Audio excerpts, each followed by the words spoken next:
I'll never forget the look on Amber's face when she walked through the door that night. It was late, well past midnight, and the house had long since slipped into that eerie kind of silence only found in old ranch homes deep in coastal Texas. I was sitting at the kitchen table nursing a second glass of whiskey I hadn't planned to pour when I heard her keys jingle in the lock. My first thought wasn't worry. It was something closer to curiosity mixed with a bitterness I hadn't yet learned to name. The door creaked open. She stepped in with the poise of someone coming off a theater stage, not a farewell party. Her eyes were bright, not tired bright, but lit up bright, and her cheeks flushed. Not from the heat either. No, I knew that kind of glow. She was floating, like her soul had left our house hours ago and hadn't quite made it back inside her body. And then I saw the dress. Silver. Tight. Short. It clung to her like it had been poured on. It glittered under the recessed kitchen lights, throwing shards of reflection across the hardwood floors. I'd never seen it before, and I sure as hell hadn't bought it. Amber had always had a practical sense of style, breezy sundresses, simple jeans, a few modest cocktail numbers for the occasional business event. But this thing? This was something else entirely. Hey, she said, like nothing was out of place. Her heels clicked once, twice, as she walked past the doorway and set her bag on the couch with a little more force than usual. Her voice had that falsely casual lilt, the one she used when she was bluffing through a sales pitch. Don't be mad. We stayed out later than I expected. Claire's moving to Denver. Her last day's tomorrow. I stared at her, not speaking yet. I waited. She reached for her phone to plug it in, glancing briefly at the lock screen. Her hair was tousled, too perfectly tousled. Her makeup had faded a little, but her lips were still lined. Her perfume hit me late, a sweeter scent than she usually wore. Not the floral one I'd picked out for her birthday last year. This one was heavier, more sultry. Then I saw it. Just under her jaw, peeking from behind a strand of hair, a lipstick smudge. Deep red. Almost violet. Not her color. I leaned forward just enough for the light to catch it, just to make sure I wasn't seeing things. No mistake. It was there. A kiss mark. And not hers. What's that on your neck? I asked, my voice lower than I intended. Not angry, just careful. Her hand *T up on instinct, brushing the spot like maybe she could erase it if she moved fast enough. Her fingers came away clean, but she must have felt the texture. Her eyes narrowed for a split second before she composed herself. Oh, probably just a hug, she said, waving it off. You know how those things are. Everyone's drinking, saying goodbye. Claire wears that dark lipstick, always leaves prints on people. You're being weird. There was that word again. Weird. As if noticing things now made me unstable. As if putting two and two together was some kind of character flaw. I didn't reply right away. I stood slowly, letting my chair scrape gently across the floor. My bones felt heavy. My hands heavier. I walked past her without another word, out the back door and onto the porch. The screen door clicked shut behind me, soft as a whisper. The crickets had gone quiet. Even the breeze had died down. Everything was still. I stood there for a long while, staring out at the bayou behind our property. The moonlight rippled off the water, and somewhere in the dark, an owl hooted. I didn't think about what she'd said. I thought about everything she didn't say. Every silent beat between her words. Every little change in her over the past few months that I chalked up to stress or boredom or some kind of mid-career funk. Amber used to come home from work tired but content. She'd leave her flats by the door and curl up on the couch in my hoodie. We'd eat leftovers, watch bad TV, laugh at nothing. But that started to change sometime around February. She began spending more time in town after hours. Her wardrobe shifted, more heels, more bold makeup, new lingerie tags I hadn't noticed before. She started working out again, but not in our garage like before. Now she went to that upscale gym 2 towns over, the one with the yoga studio and smoothie bar. And the smell. That perfume tonight, it was the third new scent I'd noticed in as many weeks. Each one more mature, more expensive. I wanted to believe her. I really did. But the human brain's a funny thing. It starts connecting dots whether you ask it to or not. When I came back inside, she was already upstairs, the silver dress hung on a chair like a ghost. She hadn't even bothered to hide it. 2 days later, she returned. This time during the day. She had tears streaked down her face and a suitcase in her hand. She didn't knock. Just stood outside the locked gate staring at the keypad like it might remember her. But it didn't. I changed the code the night after she came home glowing in silver and marked in someone else's lipstick. I deleted her contact, blocked her number, removed the shared logins, revoked the cloud access, even swapped out the Wi-Fi. She stood there for a while, probably hoping I'd see her from the window. maybe hoping I'd come down and hear her out. But I didn't move. I watched from the upstairs hallway, lights off, still as stone. Eventually, she turned and left, suitcase rolling behind her like a burden she'd packed herself. And that was the last time I saw Amber. The thing about betrayal is it doesn't hit you all at once. It creeps. Slowly, methodically. Like floodwater slipping under a locked door, silent until it soaked through everything you thought was safe. After Amber left, I sat on the porch and pulled out a worn yellow legal pad. I wrote her name at the top in capital letters, then circled it. And under that I started making a list. Not because I wanted to punish her. Not because I needed proof for anyone else. I did it because something inside me refused to be gaslit any longer. I needed to know I wasn't crazy, that the things I'd noticed over the past year weren't just figments of an overactive imagination. The first entry I scribbled down was makeup. Not just any makeup, new brands, bolder colors.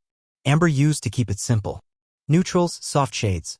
But lately it was all smoky eyes and red lips. I remember the first time I noticed it. She came home from one of those marketing mixers looking like she'd stepped off a magazine cover. I told her she looked beautiful. She thanked me but didn't make eye contact. Next, lingerie. She'd never been fussy about that stuff before. But then she started getting packages from those trendy online boutiques. Lace sets, satin things in tiny boxes she'd unwrap and stash away without showing me. I thought maybe she was trying to spice things up. I tried to lean in, tried to meet her halfway. But every time I reached for her, she pulled away. Said she was tired. Said she didn't feel like herself. Then the card. She got a new credit card about 6 months ago, said it was for personal expenses, wanted to build her own credit. I supported it. Thought it was smart. What I didn't see until later was the pattern of charges: boutique hotels, rideshare services in unfamiliar areas, restaurant tabs for two when she swore she was solo. One time, I left my iPad in our bedroom charging on her side of the nightstand. She didn't know I could see her through the cracked door. She walked in, glanced at the screen, and froze. Her whole body tensed like she just walked into a trap. She picked up the iPad slowly, eyes flicking to the hallway like she thought I might be standing there, watching. She tapped frantically, her movements sharp and desperate, then powered it off completely. When I walked in a few minutes later, she smiled like nothing had happened. My gut twisted. I told myself not to read into it. I wrote that down too. The solo trips to Houston were the next red flag. At first, they made sense: client meetings, conferences, whatever. But her receipts didn't match the stories. GPS logs from her phone, when I could still access them, showed highway exits that led nowhere near her office. Motels off feeder roads. One time she said she was staying at the Marriott downtown. The logs put her in a 2-star joint an hour south. Her phone was always dying in the evenings. Always. And when I text her late at night, I'd get one of two replies, either nothing at all or something so vague and cheerful it felt robotic. I started to hate those texts. They read like placeholders, like messages drafted for a version of me that didn't need real answers. There was also the way she reacted whenever I brought up my feelings. I remember sitting on our bed one night and telling her I felt distance between us. That I missed how we used to be. She looked up from her phone just long enough to say, "You're being paranoid, Trevor. Don't make problems where there aren't any." I believed her. God help me, I wanted to believe her. The page filled quickly. I had to flip to the back before I even hit November. Every line was another moment I had once brushed aside, excused, or swallowed for the sake of peace. But now? Now it was evidence. Not for court, not for friends, not even for her. For me. Because the hardest part about losing someone isn't the anger, it's the shame. The quiet, hollow shame that creeps in when you realize the person you trusted most had been slipping away in plain sight and you were too in love to notice. Or worse, too scared to say it out loud. I kept that pad with me for weeks. Added to it as things came back to me. The unexplained bruises. The earrings I found in the truck that weren't hers, or at least, not anything she ever wore around me. The fake laugh she used when she was on the phone with someone she didn't want me to ask about. The time she started talking in her sleep, murmuring names I didn't recognize. One of them she repeated twice. Justin. That name would come up again. And when it did, the list would stop being theory. It would become confirmation. But in those first quiet days after she left, I wasn't hunting for revenge. I wasn't even trying to find her. I was trying to reclaim my reality, piece by broken piece. That list? That was me building a foundation again. Because everything else, our house, our history, our supposed love, was already starting to feel like a memory I'd borrowed from someone else. I stopped asking where she was. I stopped wondering if she'd come back. Instead, I focused on what had always helped me survive: routine. I fixed up the back deck, repainted the shed, took the boats out for solo runs at dawn, gliding through the fog like a man chasing clarity. Each morning, I'd go out just after sunrise with a thermos of coffee and a pencil, rereading that pad and scribbling in the margins, trying to map the moment she stopped being my wife and started being someone else entirely. Maybe she changed slowly, or maybe she was never the person I thought she was to begin with. All I knew was that by the time I reached the last page, there was no going back. A week after Amber left, I got a Dropbox notification on my phone. At first, I figured it was just junk, a leftover sync from when we shared trip photos or moved receipts back and forth for taxes. The account had been dormant since the previous spring.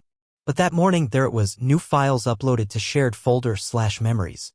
The device it came from was unfamiliar, some generic string of letters and numbers. I almost ignored it. I almost deleted it outright. But something told me not to. I was sitting on the dock outside my house, boots kicked off, coffee going cold beside me when I opened the folder. And just like that, whatever hope I had left unraveled. The folder contained 83 files.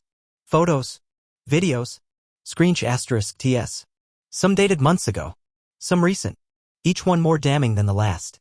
The first image was a dinner setting, 2 glasses of red wine, half a ribeye cut and pushed aside, Amber's phone sitting face down on a napkin. The caption clearly meant to be playful, read, "She orders steak, drinks like a bird." The second image was worse. Amber and a man I didn't recognize, sitting close together in what looked like a rooftop bar. He had his hand on her knee. She was leaning in, whispering something, lips nearly grazing his ear. The way she looked at him, wide-eyed, smiling like he was the sun, I'd only ever seen her look at me that way once. Years ago. I kept scrolling, hoping for something, anything that would make it stop. But it didn't. The photos spanned cities. Houston, Dallas, Austin, San Antonio. Different outfits, different seasons. A hotel suite with rose petals scattered across the bed. A beachside restaurant with her in that same silver dress from the night she came home, glowing and marked. And then the videos. Short ones at first. Laughing at breakfast. Kissing in a parking garage. A grainy clip of the two of them dancing alone in a living room I didn't recognize. One video froze my breath. Amber curled up in his lap, arms around his neck, whispering something into his ear before turning to face the camera. She didn't know she was being filmed, or if she did, she didn't care. "Say hi," the man behind the camera whispered. She looked up, eyes playful. "You're such a creep," she giggled. He laughed. "I like documenting my favorite things." My favorite things. That line played in my head on repeat. I paused the video and stared at his face. I knew that face. Not well, but enough to feel a different kind of betrayal set in. Justin Howell, owner of Howell Construction and a client from last summer. He had rented one of my boats after his own had stalled off the coast. I'd gone out to assist him personally, even invited him and his crew back for a beer. We talked business, shook hands. He was charismatic, sharp, the kind of guy who looked like he belonged in boardrooms and billboard ads. I remember Amber chatting with him briefly on the dock, offering him water while I handled paperwork. I remember thinking nothing of it. The last file in the folder wasn't a photo. It was a scan document. At first glance, it looked like one of my company's rental agreements until I zoomed in. It wasn't a rental. It was a transfer. A forged transfer of ownership for one of my boats, my second best vessel, the Amber Dawn. Signed in my name, notarized by a name I didn't recognize. The signature was mine, but only in appearance. Someone had taken an old form and lifted my scrawl. I could see the inconsistencies in the tilt, the pressure. I had been forged. I felt my stomach drop. It wasn't just emotional betrayal anymore. It wasn't just secrets and late-night rendezvous. This was criminal. I set my phone down slowly and just sat there for a while. The morning sun had risen fully by then, heating the dock beneath me, but I felt nothing. I was numb. I thought I knew what betrayal looked like. I thought I had already hit bottom. But the depth of it, this layered deceit, this blend of the personal and the professional, told me otherwise. Amber hadn't just fallen out of love. She had orchestrated something. And Justin? He wasn't some casual affair. He was a partner in whatever this was. I tried to retrace the last 6 months in my head. The new card. The sketchy receipts. The time I saw Amber bringing boxes into her car and she claimed it was old work junk. The sudden interest in starting a side hustle. It was all part of a bigger picture I hadn't seen until now. I remembered something else, a night in late April when we were having dinner and Amber casually mentioned Justin had reached out. Said he was thinking of expanding his boat operations. Wanted advice. I'd shrugged, told her to pass along my number. He never called. Now I wondered if that was the test balloon. If that whole conversation had been staged. A seed. I pulled out my laptop and downloaded every file from the Dropbox folder. Backed it all up twice, one local, one encrypted cloud. I didn't want to look at them again, but I knew I had to keep them. Evidence. That night, I didn't sleep. I just sat in my living room, every light off, staring at the TV while my mind played the videos on a loop. Amber's laugh. Justin's voice. The document. The forgery. I thought about calling the police. I thought about driving to his office. I thought about calling Amber, demanding an explanation, some kind of closure that might make the spiral stop. But I didn't do any of that. Not yet. Because some part of me, deep down, understood that this wasn't finished. That if this had gone this far, public photos, legal forgeries, paper trails, then it wasn't just a love affair or a bad choice. This was deliberate. Coordinated. And if that was true, I wasn't just a broken husband anymore. I was a target. The next morning, I sat down at my desk and called Jerome Delaney. Jerome was the kind of guy you called when your life stopped making sense. Not a flashy billboard attorney or some quickie divorce specialist. Jerome worked quietly, privately, and thoroughly. We'd met years ago through a veteran small business group. He'd helped me with contract structuring when I was setting up the boat rental company. He specialized in protecting people who had something to lose. You sound like hell, he said after I gave him the basics. I feel like it, I muttered. I told him everything: Amber, Justin, the Dropbox folder, the forged boat transfer. I even emailed over the files and screenshot *TS. He said he'd start with a paper trail. Within a day, he called back, his voice sharper than before. You were right to call me, Trev. This isn't just infidelity. It's layered. Dirty money. Shells. And you're listed on more than one document. I sat down. What kind of documents? I asked. Rental leases. Wire transfers. A few permits. Some of them trace back to a company called Brooks Property Logistics, based out of San Marcos. I've never heard of it, I said. He sighed. I thought so. It's not real. Not in the traditional sense. It's an LLC registered 4 months ago under the name Carly Brooks. I blinked. That's not Amber's name. No, he said. But Carly Brooks is Amber's alias. I cross-checked the registration address. It's the same mailbox she listed for her fake consulting gig on her new card.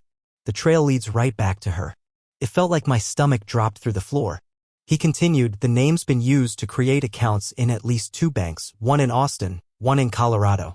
There's also a leasing agreement on a small industrial warehouse north of the city. Payments have been made from an account tied to Justin Howell's firm. So he's involved, I said flatly. Involved? Jerome laughed once. He's knee-deep. Some of the digital signatures on the wire transfers are his. What's worse? His construction firm, Howell West Contracting, is listed as a subcontractor on 2 municipal renovation bids. City contracts. Big ones. I leaned back in my chair. You saying they're laundering money? Not exactly. More like rerouting it. They bid on contracts, get paid for materials, inflate the invoices, then transfer the difference through this Carly Brooks LLC, which then sends it offshore. You, Trevor, are listed as a silent logistics partner in 2 of those deals. And you never even knew. My hands went cold. You're saying they used my name? I asked. On government contracts? Exactly, Jerome said. They needed someone clean with a legitimate business. Your boat rental operation is old school, trustworthy. A perfect front. If they ever got audited, it would look like you were supplying transport or storage. But you weren't, which makes it fraud. I stood up and paced the room, trying to make sense of it all. My business, my reputation, my name, had been dragged into something I didn't even know was happening. Why would she do this? I muttered. Jerome didn't answer for a moment. Then he said, because she needed someone she could control. Someone who wouldn't look too hard. And that's when the emotional betrayal collapsed fully into something uglier. This wasn't just a failing marriage. This was manipulation, calculated and cruel. Amber had used my trust like a tool. Or worse. A wee *P***N. Jerome told me not to confront her. Not yet. Let her think you're still hurt but passive, he said. Let her feel safe. That's how we build the case. Over the next week, Jerome dug deeper. Every day I got another puzzle piece. Fake invoices submitted to the city's transportation department, which just so happened to use Justin's materials firm for several repaving projects. Old friends of his, city procurement officials, had signed off on them without much oversight. All approved, all funded, all rerouted. And guess what name appeared on the cargo shipment manifest out of Port Aransas? Listing delivery vessels? Mills Maritime Services. My company. Fake manifests. Fabricated logs. They'd turned my life's work into a paper trail for money that never existed. The worst part? I'd sat across from both of them, Amber and Justin, during dinners, barbecues, even that awful weekend retreat upstate. They played happy, talked about community and family and business dreams. Meanwhile, they were scripting my downfall behind my back, smiling through it all. Jerome looped in a federal contact, quietly. A friend from his army days who worked in financial crimes for the IRS. No loud alarms, no subpoenas yet. Just an informal heads up. The wheels were turning. You'll need to gather everything, Jerome said. Emails, voicemails, transaction receipts. Even anything you might have dismissed at the time. The feds don't take guesses. They take proof. So I started digging through our life like an archaeologist. Amber's laptop? Loaded with shortcuts to encrypted folders, Dropbox aliases, even a mirror email account under Carly Brooks TX at something. A lot was locked, but enough was open to see a calendar marked with meetings, wire transfers, payoffs. One recurring entry every month said simply, JP Cleanup. I still don't know what that meant. She had notes too, handwritten on her old stationery in a kitchen drawer. Budgeting lines, usernames, scribbled passwords. Phrases like invoice swap and code ref, move 7/11. It was like watching her double life flicker into focus. And as I sat there, surrounded by screensh *TS, receipts, post-it notes, fake signatures, I realized something bitter and sharp. She never meant to stay. Amber wasn't planning to patch things up or figure things out. She had a future designed without me, a life crafted with another man, under another name, using my assets and my silence. But now I wasn't silent anymore. The web was unraveling, and she had no idea I was the one pulling the thread. Amber came back on a Tuesday. It was almost poetic. The same day of the week she'd walked out wearing that silver dress and lipstick not meant for me. This time she wasn't glowing. Her hair was pinned back like it was trying to hide, and her eyes were puffy, like she'd been crying for hours. She wore a stiff navy blouse and slacks that looked like they hadn't been washed in days. Her suitcase was back, scuffed and dragging behind her like an apology. I had texted her 2 days prior. We need to talk. Come by Tuesday at 5. She didn't ask questions. What she didn't know was that I wasn't the only one waiting. When she pulled up the gravel drive, she probably expected it to be private.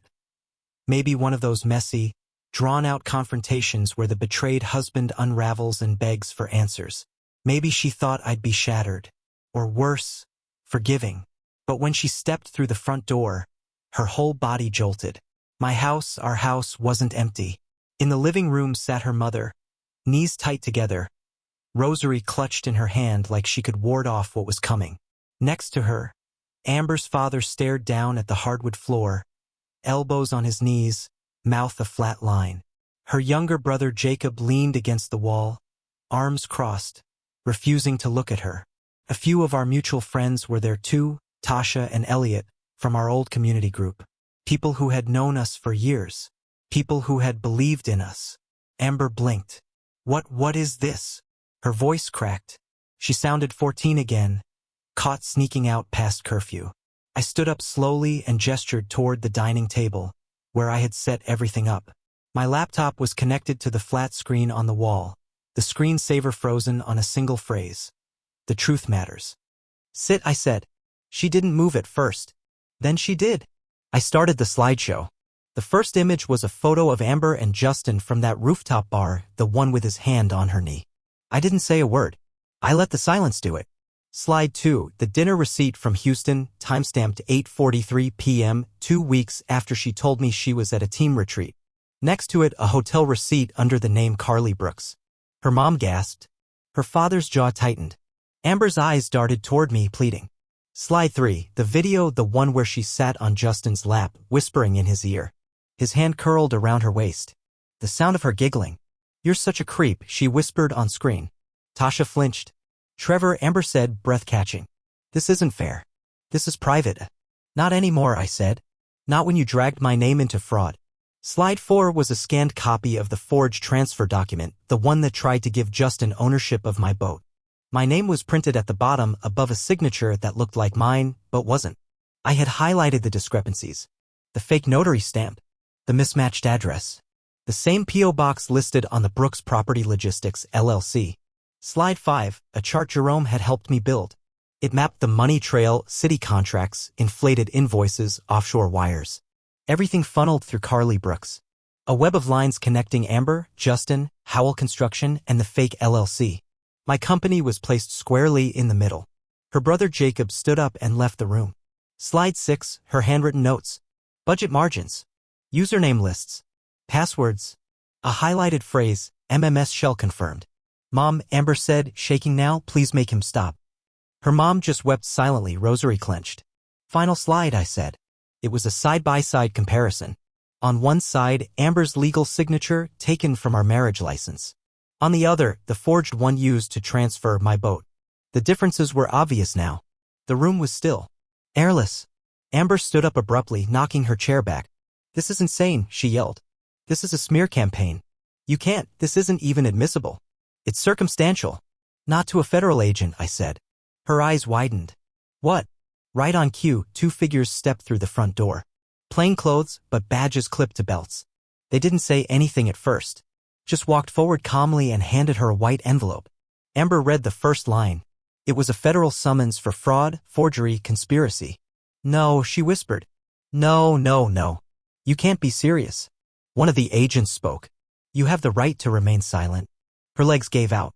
She dropped to her knees, arms flailing toward her mother, who flinched back like Amber's skin was acid. This isn't happening, she sobbed. Trevor, please? Please, I'm sorry. I didn't speak. The agents didn't cuff her. Not then. But they helped her to her feet and walked her outside. The door closed gently behind them. The room stayed silent for several seconds.